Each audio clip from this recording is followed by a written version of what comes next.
a evolução espiritual é aproveitar a jornada.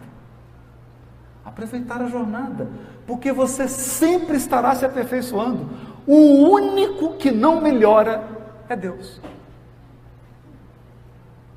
É o único.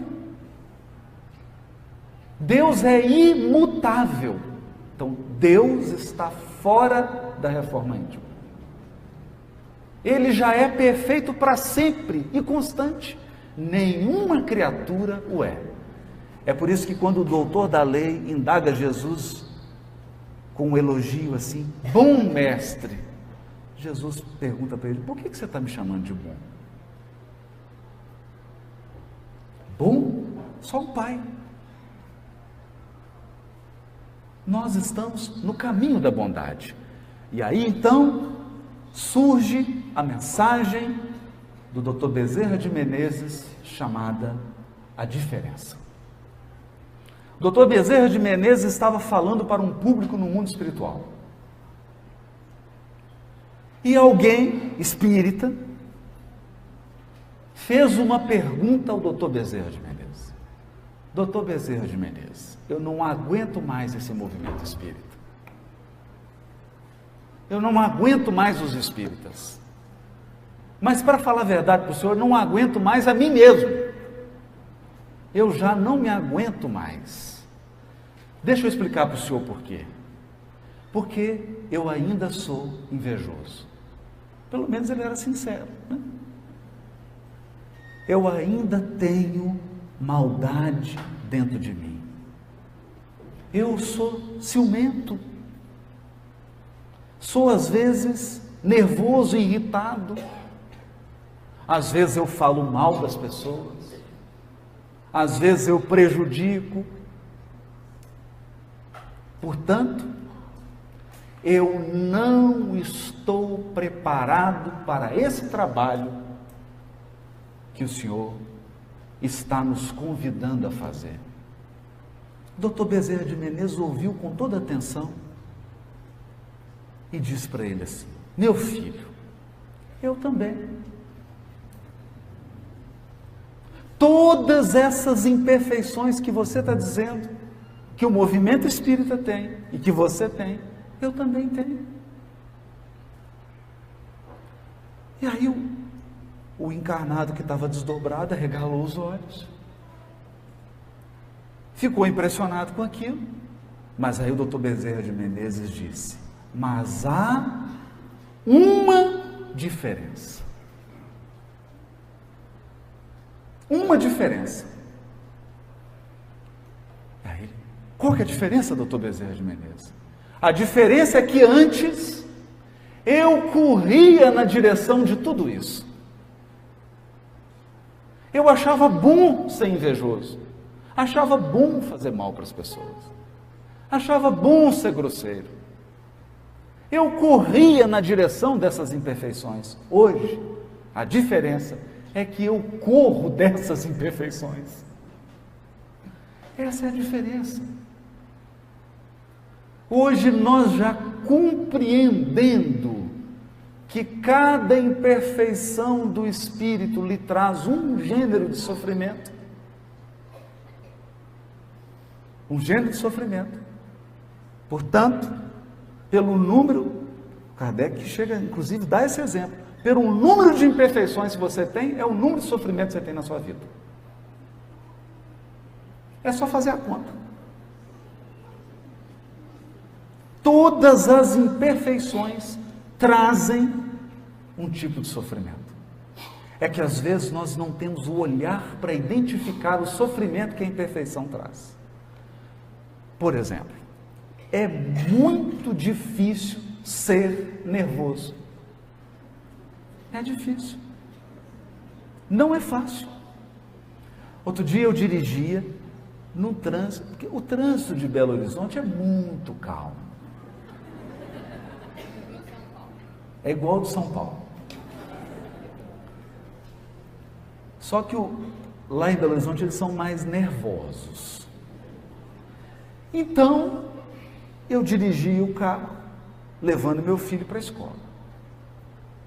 E alguém entrou, mas fechando, quase batendo no carro.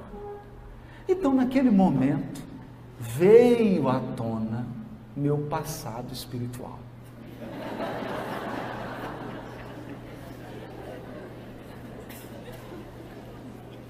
Eu esqueci da atual vida e aquela multidão que vive em mim tomou conta e eu abaixei o vidro, me preparando para aquele espetáculo de queda espiritual. Quando eu abaixei o vidro, meu filho olhou para mim e perguntou: "Tá nervoso, pai?"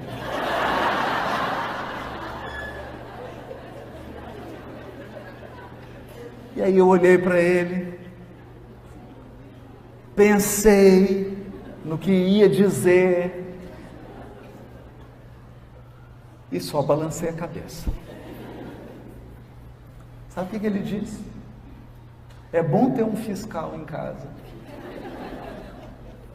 Ele olhou para mim e disse assim: "E se ele for alguém que vai nas suas palestras?"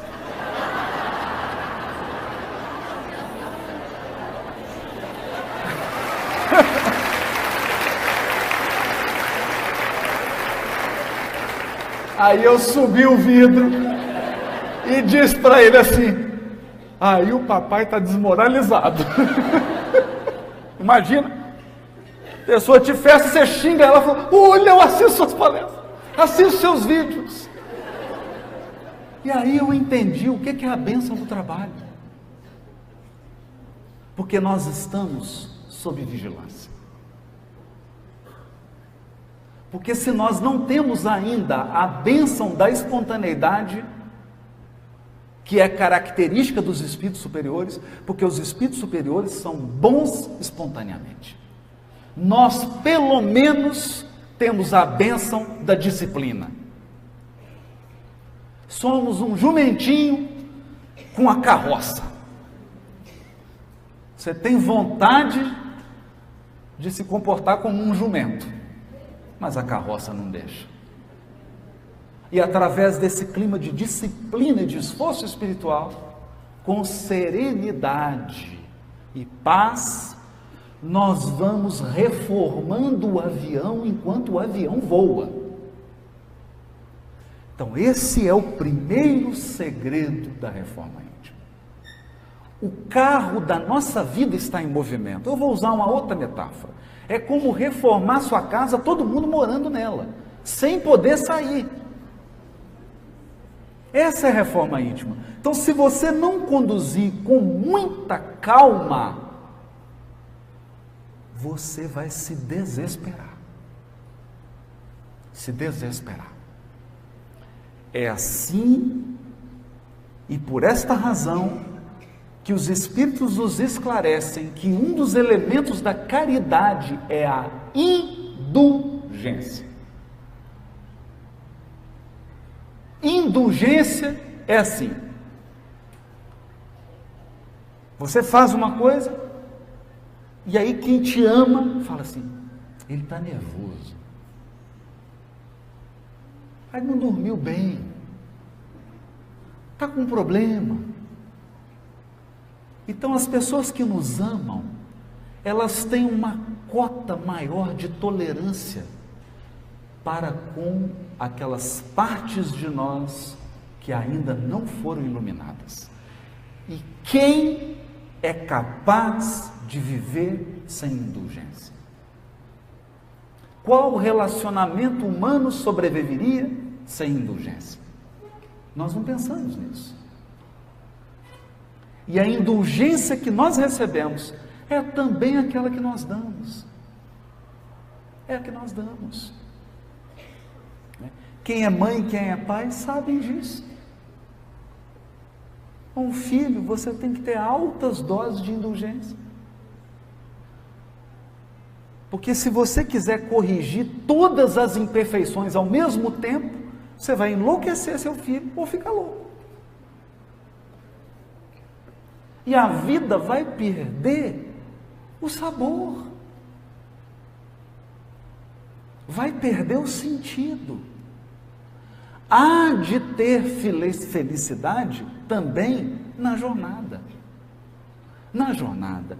É por isso que o Chico dizia, com toda a simplicidade e com seu jeitinho de interior, ele falava assim: eu me sinto como um verme, como uma lesma que rasteja.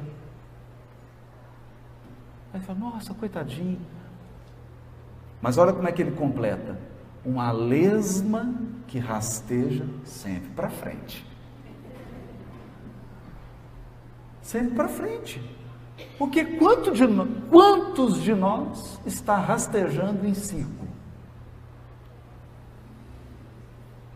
Então, o importante é que o progresso, ainda que pequeno, seja constante e para melhor. Para melhor. É assim então. E quando nós nos voltamos para a história da vida dos cooperadores do Cristo, a história real, nós vamos entender Jesus ter escolhido Simão Pedro para ser o líder do colégio apostólico. Simão Pedro, primeiro, um ancião em uma sociedade patriarcal. Então, Simão Pedro era machista. Nós precisamos entender isso. Por exemplo, ele não aceitou Maria Madalena, depois que ela se converteu, trabalhar com eles na casa do caminho.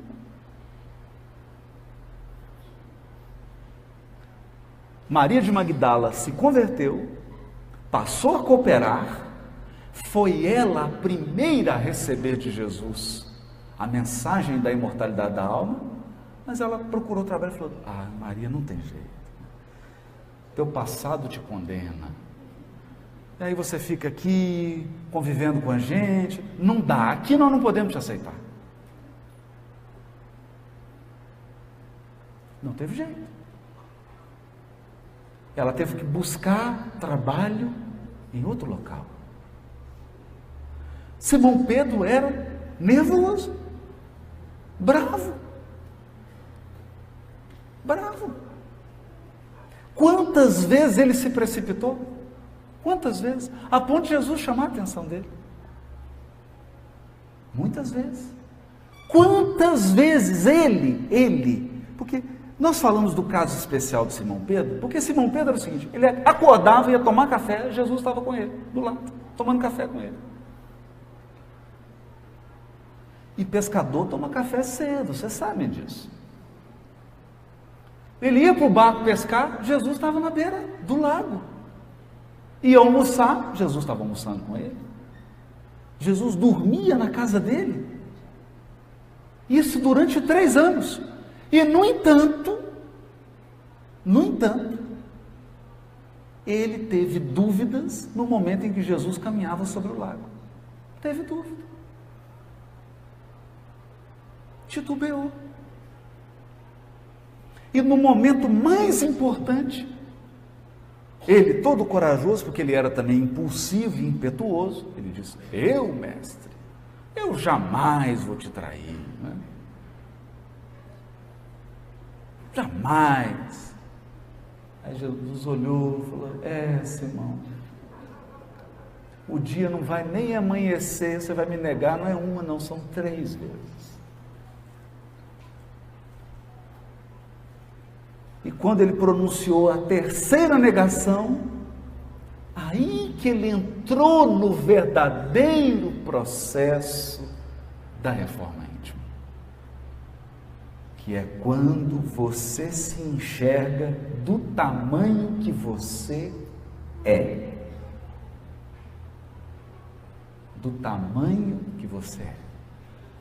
Porque os nossos olhos, eles têm uma característica, o olho do encarnado tem uma característica curiosa. A gente sempre aumenta a gente e diminui o outro. É engraçado isso, né? Então, experimenta para você ver. Você olha para você no espelho, você se vê sempre maior do que verdadeiramente é. E o outro sempre menor. Então, naquele momento, Simão Pedro pôde enxergar-se do tamanho que ele é. E aqui é o primeiro passo. Porque você não vai ser capaz de melhorar algo que você não vê que precisa ser melhorado. Esse é o primeiro segredo. Ver, enxergar, assumir, aceitar. Aceitar. Eu sou desse tamanho. As minhas dificuldades são essas. Essas são as minhas lutas, essas são as minhas lições. Esse é o primeiro passo. Sem isso, você não melhora aquilo que acha que já é bom. Era o caso de Simão.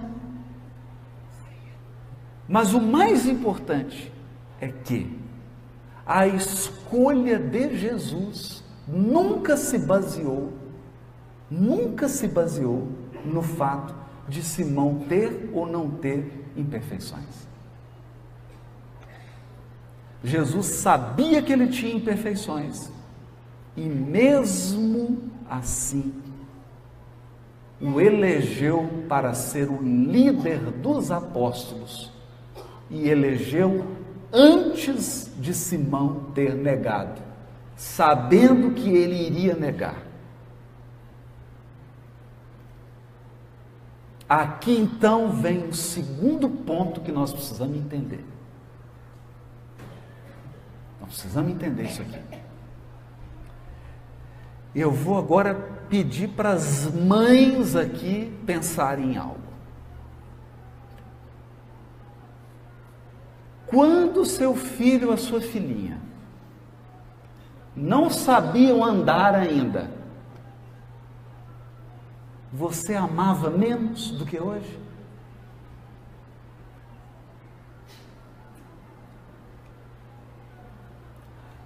Qual mãe passa a amar mais o filho porque ele ficou melhor?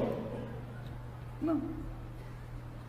A mãe ama e ponto final. Mãe ama, ponto final. A experiência mais maravilhosa que eu tive na vida com relação a isso foi quando eu estava à frente de uma vara criminal, presidindo, coordenando a cadeia pública de uma comarca. Por quê? Porque aí eu me dei conta de que todos os presos, na sua maioria, né, claro, têm mãe.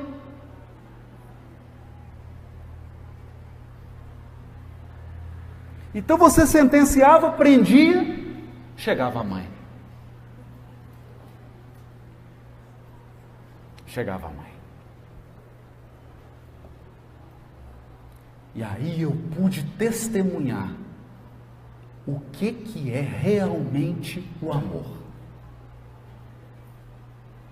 O amor. Porque o amor verdadeiro, ele não espera que o ser amado seja perfeito ou que ele melhore para amar. Isso não é amor, isso é concurso. Isso é concurso. Você fala, não, fica melhor, porque aí você faz a prova, vai ter um desempenho. O amor não aguarda desempenho. O que isso quer dizer? Isso quer dizer que você já é amado, ponto final. Você sempre foi amado. Sempre. E não há nenhuma tolice, não há nenhuma estupidez, não há nenhuma maldade, nenhuma crueldade que você vai ser capaz de fazer que vai diminuir 1 centímetro no amor que Deus tem por você.